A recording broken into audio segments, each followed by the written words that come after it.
take stock then of KPIT Tech as the company is in focus, strengthening their presence in Europe. We've got Priya Hardikar, who's the CFO of KPIT Tech, joining in to talk a little bit more about that acquisition. Thank you so much for taking time out. The acquisition is coming at a better margin profile than KPIT, and the growth rate as well is better. So is it fair to ask if you're looking at upgrading your revenue and your margin guidance for the year end? See, right now we will stick to the guidance that we have given in the past. We believe that it will strengthen our position in the industry. So our clients, both our companies will add significant value to each other to improve our offerings to our clients across the breadth of the technology stack with our experience and assets, global customers. And so our clients and the entire automotive industry as a whole will find our deal or our partnership, so to speak, a game changer. Because, as in their journey of software defined vehicle, our partnership will, speeden up their processes and ease out their, scale up and early stage complexities in the overall software defined vehicle journey.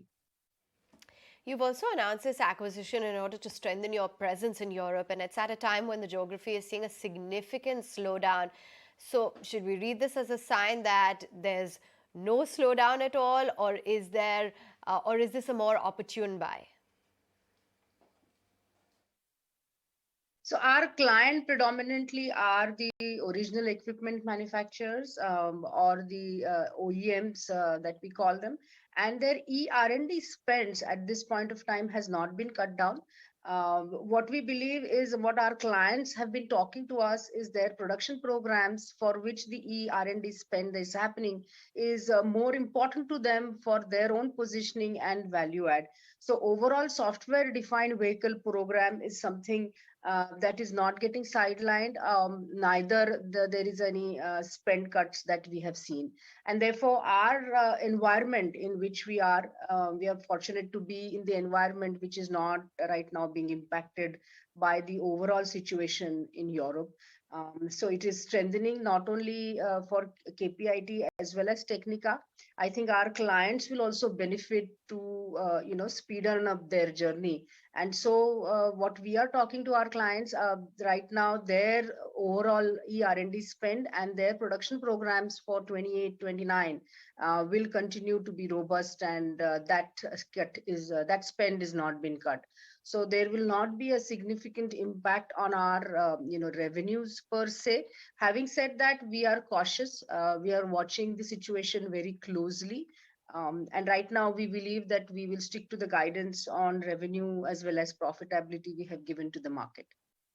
Sure. We understand that the valuation of the acquisition is quite cheap at 10 times. Any reason why you were able to source the deal so cheap? And also, since Technetia had client relations with Hyundai, etc., should we then expect more cross-sell and client addition opportunities for KPIT? Absolutely. You said it. We've been working with them over a year now. So nothing has happened like, quickly.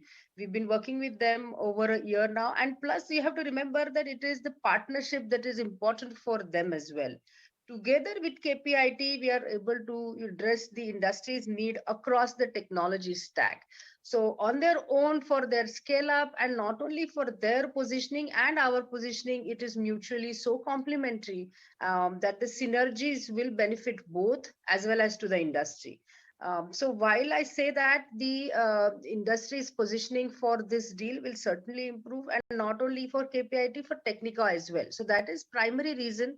And yes, it will also benefit the synergies and the cross-sale opportunities across the technology stack with our clients. Sure. Also, the other thing that I wanted to understand, Priya, was the impact that you're going to have because of the pound falling. Are we likely to see a lot more cross-currency headwinds than earlier anticipated on the bottom line then? We are cautious, as I've said. We've given our guidance and the reported numbers as against the constant currency numbers. We will, I think, continue to see the drift against each other.